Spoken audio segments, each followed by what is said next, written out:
So I want to introduce Doug Madory. He will be presenting Internet Impacts Due to the War in Ukraine. Doug is Director of Internet Analysis for Kentik, where he works on Internet infrastructure analysis. Prior to Kentik, he was lead analyst for Oracle's Internet Intelligence team, which was formerly Dyn Research and Renesys. This is Doug's 7th time presenting here at NANOG. Doug first spoke at NANOG in 2010 during a lightning talk session about accidentally importing censorship. Thank you. Welcome, Doug. Thank you.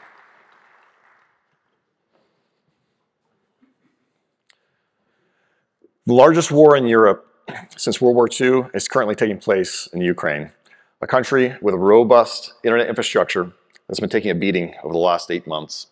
In this talk, I'd like to share some observations from the internet measurement perspective from folks like myself, internet watchers, and this conflict is taking place in the age of the internet, and there are a lot of unprecedented developments that have taken place in this year. We're going to talk about those, starting with what has taken place in Ukraine.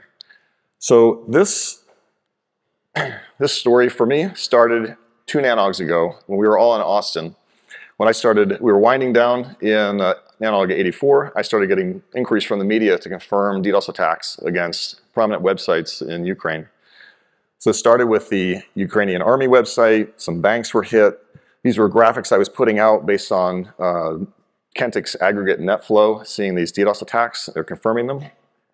Over the course of a week, the attacks migrated to government and sites. The Parliament, Foreign Ministry, Executive Cabinet were hit with DDoS attacks.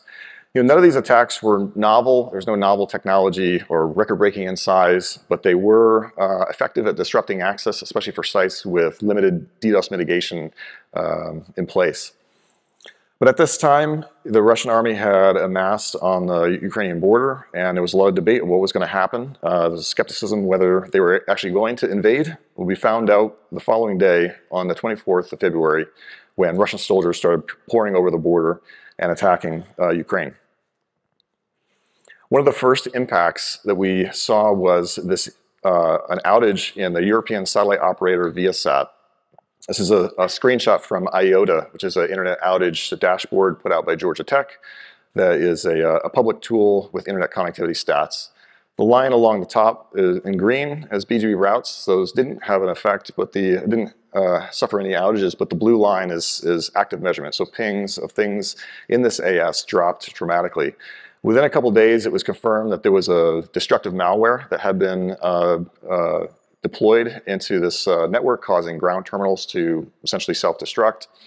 And later it was connected that this was part of a Russian cyber op to go hand in hand with the invasion, knowing that a lot of the Ukrainian government was relying on this service. Once the fighting started, we saw a lot of outages of just the major telecoms of the country. So Trialon is a national broadband provider. These guys experienced an outage, probably the biggest one in the initial days, due to a severed fiber cut. They also experienced an outage within a couple weeks of a cyber attack. We didn't get a lot of elaboration on that, but it was something that we could confirm in data. So in the graphics on the bottom, the one from IOTA showing the March 9th cyber attack, the blue line, like the Viasat, responding hosts dropped down significantly. And then this is a graphic from Cloudflare, who has their public tool, radar, that you can look up traffic for any AS or country. So Telecom, or Ukraine Telecom, is the incumbent of Ukraine. And by our stats, Kentik stats, so this is the 7th most popular destination for the country. So this is for traffic. This is not the biggest telecom, but it's important. As an incumbent, it provides service to a lot of government functionality, as well as it's the provider of last resort for rural areas where it's not profitable to have other options. So it's an important network. It too has suffered a number of outages in those opening weeks, lasting typically for a few hours, and as we came to learn, was getting restored often by technicians going out to the recently damaged area due to bombing. UK Telecom also suffered a cyber attack. We don't know all the details here, but we do know this was facilitated by Russian forces taking over a UK Telecom facility and using the credentials of captured technicians from UK Telecom to get inside the network and bring it down. This network was then, this outage only lasted a few hours, but that was the cause of that. So those are all outages on the on the extremities of the internet in Ukraine, but there were also how the country connects to the global internet was affected as well. And this is an example of one of those changes. So we have a product, Kentik Market Intelligence, that tracks, that classifies all the AS relationships within a country and then scores them based on address space going across the edge. And then this enabled us to do some kind of longitudinal analysis to look at how is transit changing through time. And so this is an example where we saw Vodafone Ukraine lose transit from MTS as a Russian mobile provider at around the same time that their parent company, Vodafone out of the UK, suspended its partnership with MTS out of Russia over the invasion. So the real-world events have effects on transit as well. Going through the country, all the transit effects of this year, they typically fall into two buckets. One, the one on the left, for example, Data Group losing transit from Roscom, another Russian provider. This one, I don't know the background, if this was due to a infrastructure failure or a conscious decision to not use Russian transit on the part of this company. If they didn't lose Russian transit, then you saw stuff like this that we saw for Volia, which is a mobile operator for the country, where there's a lot of instability as different transit providers are getting knocked out and traffic's shifting from one to another. They stay online, but it was an unstable period there. So shifting over from Ukraine over to Russia, there was a lot of impact on the invading country as well. So 2 days after the invasion, Ukraine's Minister of Digital Transformation put out a call to the world for a volunteer IT army of hackers to attack these 31 prominent websites. This is a first that I think many of us have ever seen. If you wanted to participate in this conflict and you had sympathies to the Ukrainians, you could, from your bedroom, start launching attacks on things. He called it World Cyber War I, and this actually continues to this day. Each day there's a Telegram channel that puts out things to attack. It even includes advice on which US cloud providers are most lenient on allowing you to launch attacks from their network. Look it up. Even before the call to action, we started seeing DDoS attacks against Russian targets. These are typically prominent symbolic targets like Kremlin.ru. Again, as this was happening, I was putting out, and we were seeing this in our data, and just confirming that these things were taking place. The banks, the major banks in Russia were also targets of these things. And so, as a result, Russia started taking evasive actions to get out of the path of some of these attacks. One of the things that we spotted was this e-government self-service platform for Russia was normally, this 4x normally have its routes announced through Rostelecom onto its international providers and peers. On this day, all the routes came down. This is a view out of IOTA, because from the outside world, it looked like it went off a cliff and this network was taken offline and left the global routing table, which it kind of did. But the routes were still in circulation within Russia. The site was accessible within Russia, but this was a tactic to try to limit the impacts of DDoS attacks coming from outside of the country.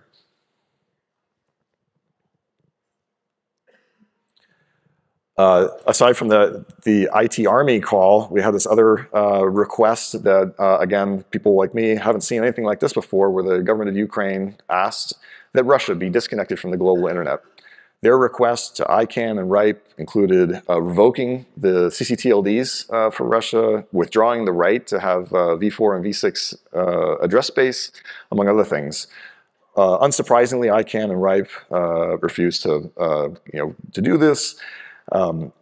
Wanting to stay out of the political any kind of political stuff, plus the view there is that the internet is a neutral technology and shouldn't be used in this manner. That's all setting aside how would you the practicalities of trying to implement such a thing, but nonetheless it took place, and this led to a conversation this controversial idea of could there be this internet sanctions project? Could you use the internet governance model to kind of crowdsource what you would want to block in a country if you chose to do so? So the idea is to try to limit collateral damage on civilian access to information, which doesn't serve anybody's purpose if you were able to cut them off. Because at this time, if you recall, this is a few months ago, there were companies that were blocking everything in Russia, and so that's kind of a counterproductive move. So this effort didn't really catch on, but it's another we're breaking new ground in this age of the internet.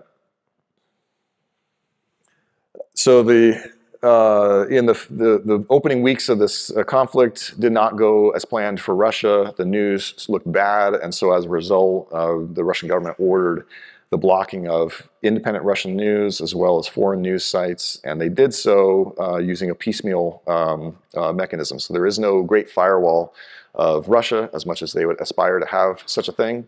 The way it typically gets implemented is the government issues an order. Each ISP has got to implement these blocks on their own, and so you end up with a kind of a piecemeal approach. And so UNI, if you're not familiar with them, this is the Open Observatory for Network Interference. Has published a number of reports this year. This was one documenting the technical mechanisms used to block these sites, and this is a screenshot from that report. So this effort led to inadvertent BGP hijack of Twitter on March 28th. So for less than an hour, this one Russian telecom announced hijacked this /24 belonging to Twitter, and they probably intended to keep this local, just to black hole the traffic within their network. It leaked out onto the internet and caused some disruption. What's interesting is that this /24 was the same /24 that was hijacked 1 year prior, almost to the day, during the military coup in Myanmar. So in that case, the government had given the order, similar to Russia, block these things, Twitter's on that list, and you're on your own of how to do it. And so one of the providers in Myanmar a year ago then decided they were going to announce the same /24. It leaked out at an exchange in Singapore, and users in South Asia and Southeast Asia had trouble reaching Twitter for a period of time.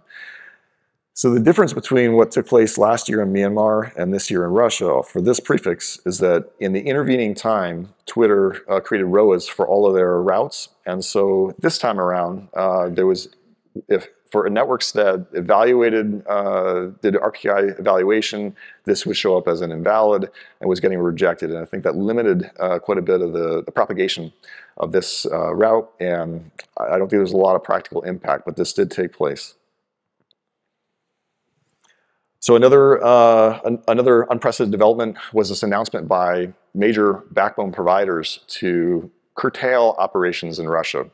So on March 3rd, 2022 this year, Cogent sent an email to all of their Russian customers saying that tomorrow, they sent this on a Thursday, tomorrow's Friday, tomorrow your service will be discontinued due to the invasion. So we caught wind of this and wrote something up. In the end, TTK, Trans Telecom, the other national fixed line provider of Russia, and VEON, which used to be VimpelCom, were among a handful of Russian networks that were in the end disconnected on this day. Within a week, VEON was reconnected, and other Russian customers, such as like Rostelecom, the state telecom of Russia, that was a Cogent customer, was never disconnected. And in the end, Lumen, within a couple days, had announced their own version of this statement, saying that they were taking immediate steps to cease operations in the region. No customers were disconnected. I think their logic is that their traffic handoffs take place in Stockholm and Frankfurt, so they're not really operating in the region. It's semantics. But in the end, Russia continues to be well connected to the global internet. Lynx also had decided to disconnect Rostelecom and Megaphone.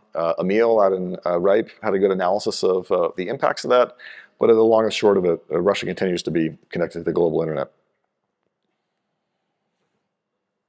So if you've been following this this conflict, the initial phase was the Russian army was trying to attack Kiev to completely topple the government and take over the country. That didn't work out, and so they changed their strategy to focus on the east and the south, areas that they had a better chance of taking. And so this is what we some comments on that. So in the eastern area, referred to as the Donbass region, the Don is the river that goes through that part of the country. We're talking about specifically Donetsk and Luhansk. And so these areas starting, historically have often used Russian transit simply because they are the proximity to Russia, they border Russia.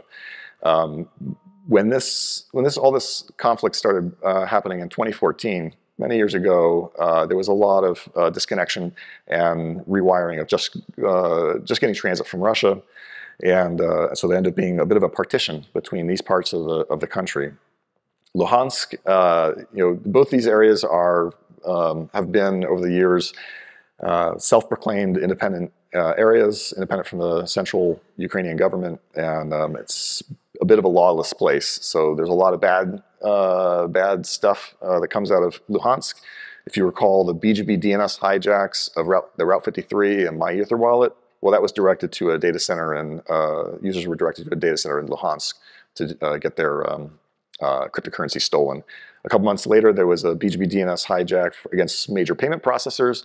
That too was directed to bogus sites in Luhansk. So there is as I mentioned, there's an internet partition. If you were to take a Rape Atlas probe or run your own trace route from something like Donetsk onto something in the main part of Ukraine, you may find a path not unlike this, where you get directed up to Moscow, to St. Petersburg, over to Stockholm, Frankfurt, back to Kiev, onto where you're running a trace route to. And so these things may be right next to each other on a map, but as far as the internet goes, these things are very far apart. In fact, they're on the order of a Pacific Ocean apart as far as round-trip latencies. Another thing that took place was this switchover of the city of Kherson over to Russian transit. So in March 2014, when Russia annexed the Crimean Peninsula from Ukraine, one of the things that they did was Prime Minister Medvedev had traveled to Sevastopol or Simferopol, made a speech about how it was inaccessible that Crimean traffic or Russian traffic would go over foreign networks, foreign being Ukraine in that context, and ordered Rostelecom to build a submarine cable over the Kerch Strait, the little bit of land, a bit of water that separates Russia from Crimea. So this is back in my days with Renesys, we were following this closely. We spotted the appearance of Miranda Media, this AS 201776, in July 2014, and then it started carrying traffic within a week. Over that year, a lot of the ASs were switched over to Russian transit, and we saw something similar happen in Kherson. So it was a city in the south. And so I had worked with the New York Times this summer on an interactive piece that made the front page of the paper. This is a visualization based on some of the data that I provided them. And then on the left, if you can't tell the difference, I made the one on the right as my animation. So we're looking at, this is the BGP level, AS is switching over. And if you look at the beginning, like right now, you have got many paths to Ukrainian providers connecting to connected to Ukraine and onto the international network, international global internet. It's switched with all going through a single AS, Miranda Media, that goes again through a single AS, Rostelecom. If you look in this graphic from the New York Times, the little dots in Kherson are the ASs, but they didn't want to mention the word AS because they have to define internet routing, and no one was going to understand that. So let's see. So if you've been following the news again, you know that in recent weeks there's been this Ukraine counteroffensive followed by Russian retaliation. So Ukraine has been gaining ground especially in the east around Kharkiv, and then they did this ambitious attack against the Kerch bridge. So I mentioned the Kerch cable, the submarine cable that goes across the Kerch Strait. That was built in 2014. Well, 4 years later, there was this bridge, that's both an automobile and a train bridge, was built in finished in 2018. This is what was attacked just a couple of weeks ago. I'll give credit to Romain here from IAJ, who spotted the impact on the internet. There really wasn't a lot of impact to Crimean internet connectivity. They must still rely primarily on the submarine cable. I would have thought that they would have laid some cable along the bridge that would have been taken out, but there really wasn't a lot of impact. But 2 days later, Russian forces launched cruise missiles into cities across Ukraine, and we saw impact. This is our net flow data, aggregate net flow, showing traffic dropping off in different cities as power stations are taken out, fiber lines are cut, and there was quite a lot of destruction caused on these retaliatory attacks. So to wrap up, in the end, Ukraine has stayed online. So these are graphs I made or I gathered together in the opening 30 days of the conflict, showing by a variety of different mechanisms, different data sources, that Ukraine stayed online, and each show some sort of a dip. So in the top left, we have IOTA looking at BGP routes. There's only a slight dip. Most of the routes stayed up. There's their active measurement, the blue line. There's a bit of a dip as things are unreachable. Either they've been broken, power is out, people have turned things off. And then these other ones are traffic-based. So you have Cloudflare on the bottom left and Google on the bottom right, also showing a decline in the volume of traffic. And then this is a graphic from our aggregate net flow. And so this can be explained by a number of reasons. And after the initial invasion, you had hundreds of millions of people, or not hundreds of millions, excuse me, millions of people fleeing the country, and so that's going to have an impact on the traffic that gets pushed in and out of the country.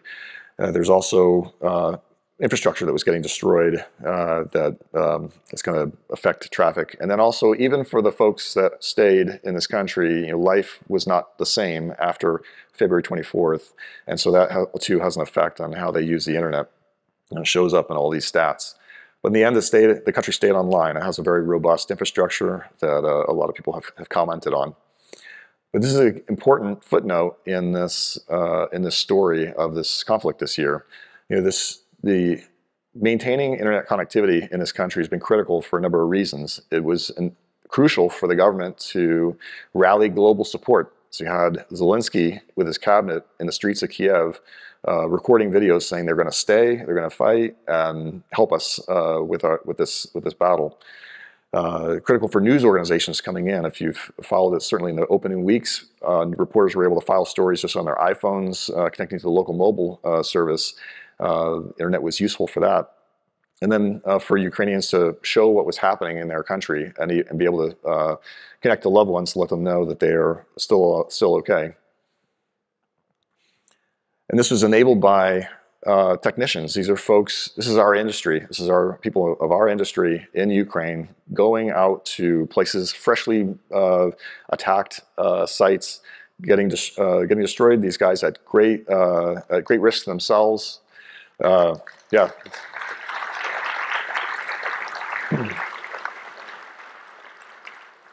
At great risk to themselves, would travel out to recently attacked places, reconnecting fiber lines and keeping their countrymen online. It's an inspiring thing. So in the age of the internet, here's what this war shows us. We have these DDoS attacks, the IT army launching stuff both in Ukraine and Russia. Outages due to destroyed fiber lines and cyber attacks, knocking things temporarily offline, and then this heroic effort by Ukrainian technicians going out and repairing severed fiber lines. There was a lot of blowback against the aggressor in this case. Russia had to silence their own social media, news blockage, and there was this discussion of should they be disconnected? That's something new. breaking new ground in this. And then this the assimilation of Kherson into the Russian fold to not just the internet. I see it from the internet perspective of the transit being switched over to Russian transit, but the phone lines. They have a Russian country code you have to dial to reach them now. Everything every part of society gets assimilated into the Russian way of doing things. And we'll see if this current counteroffensive is successful in that part of the world. Maybe at some point soon, we'll see this switch back to Ukrainian transit. It's something I keep an eye on. And if you'd like to help, I'm sure if you've attended any NANOG event in this year, you've probably sat through a presentation by the Keep Ukraine Connected effort. These are folks based in Europe that are sourcing a lot of fiber optic equipment. They are physically driving it into Ukraine to equip those folks you saw in those photos a couple of weeks prior to keep them flush with equipment, to keep the repairs going. They take donations, money, they take equipment. If you want to help, this is an organization that you can use to do that. And that's my talk. Does anybody have any questions? All right. Howdy, thank you for that talk. So I guess right now what I'm seeing in the news is this interesting delineation between the terrestrial networks, which is our business, and the non-terrestrial networks, right? Like so Starlink? Right, exactly. Yeah. So there's this convergence that's clearly happening right now for us. So I'd love to hear your thoughts and opinions on the potential termination of the Starlink connection. Yeah, Starlink is kind of tricky. Yeah, I guess that's a glaring omission in this talk is any comment around Starlink. So it is a big topic in the news.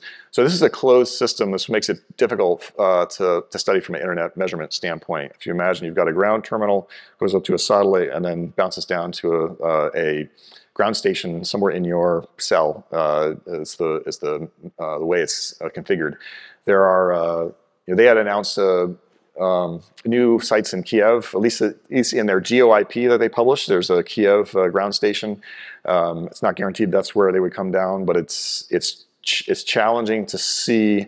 We can see traffic that gets mapped as Ukraine, but it's hard to know how much of that is. Yeah, I don't know how much we have insight into Starlink. And I would also say that all these graphs of this is all terrestrial connectivity, fiber, terrestrial, and there is no way that a satellite service is going to replace the capacity that terrestrial fiber is going to offer. And I think some of the reporting it gets a little confused. I find where. Like even the Ukrainian government recently said it's Starlink that's keeping the country online. I was like, well, I mean, that's not possible. I'm sure it's super helpful. I mean, as a former military communications officer, I'm sure the way that the major contribution is tactical communications. That's where this would be super useful. But again, Elon Musk didn't invent that. That existed a long time ago. I carried an Iridium phone in Iraq in the first year of the war. Like we had satellite connectivity before that, but. Anyway, don't get me going on Starlink, but it's definitely contributing. It's helping. Let's see, Chris, can I get the guy behind you? No, you. Yeah. Sorry. Hi, Marty Strong from Meta. Two things I learned and one quick question. You said about the Russian transit. As far as I understand, the fibers were deliberately severed because they didn't want Russian connectivity to Ukraine. I'm sorry, can you say that one more time? The fiber across the border from Ukraine into Russia was deliberately severed. Okay. I think you said the 28th, because they didn't want the connectivity to remain. Okay. So a number of Russian IXs and other operators actually had POPs in Kiev that were completely cut off at that point. Sorry, deliberately severed by Ukrainians or Russians? Yeah, by Ukrainians. Okay. Yeah. The part on the Russia slide about blocking, actually, the Russian regulator has their own DPI equipment in the Russian operators. So they are pushing out the blocking rules themselves. And there was a case where they did this before the invasion, where they were trying to throttle, I think it was Twitter. It was, I'm familiar with yes, they were blocking T.co, the shortener, but then they ended up, it was a regex thing. So when we have been blocked recently because of the extremist organization. That was rolled out without the knowledge of the operators in advance. It was just blanket pushed out, and then operators found it. Yeah, so there is some, that's a fairly new development, that there is some centralized capability, but then, yeah, I don't know, it doesn't cover everything. And yeah, so then, it's typically the largest operators that they have that okay. equipment in. The question I had was, on your slide with blown up infrastructure, did you find that there was extended periods of outage, not necessarily by fiber cuts, but by the electricity grid being down? Well, the graphics that were up earlier, I think, are representative of most of the stuff we saw, where it's usually things appeared from an internet measurement standpoint. This is the best I can do to be restored in a matter of hours. But is that a technician, like in one of these pictures, fixing a fiber line or a power station coming back online? Sometimes that's hard to tell the difference. So I know some of the infrastructure was down because when the grid was bombed, the ILA sites ran out of diesel in their generators to keep the sites online. So whilst the fiber was not cut, they couldn't keep up all the repeater stations to keep the signal end-to-end, which was actually a lot more difficult because they had to fix the electricity grid and not just splice fibers together. All right, thanks. Thank you. All right, Chris, I think it's going to be you last. Chris Woodfield with Twitter. First off, happy to be an RPKI success story. Yeah. So thank you for pointing that out. But this is your talk, not mine. Is it? So the question I have is, what was the external observations in the difference in impact between the Myanmar route leak, and which did not have RPKI, and the Russian route leak that did? It is really hard to compare apples to apples in this case. So you have in Myanmar a leak happening at an exchange. In the Russian case, it's going through transit relationships. Yeah, there is a difference in the amount of propagation, but there's so many, there's other ways people filter stuff besides RPKI, so it ends up being, if both were the same leak coming out of the same AS, then maybe you'd have a chance of reliably comparing the two and seeing the effect of RPKI. But given there's so many different factors, I think it's hard. I guess I in my heart believe the RPKI helped the propagation. There wasn't very much propagation this time around, and I think RPKI was important for that. Thank you. Thanks. All right, thanks.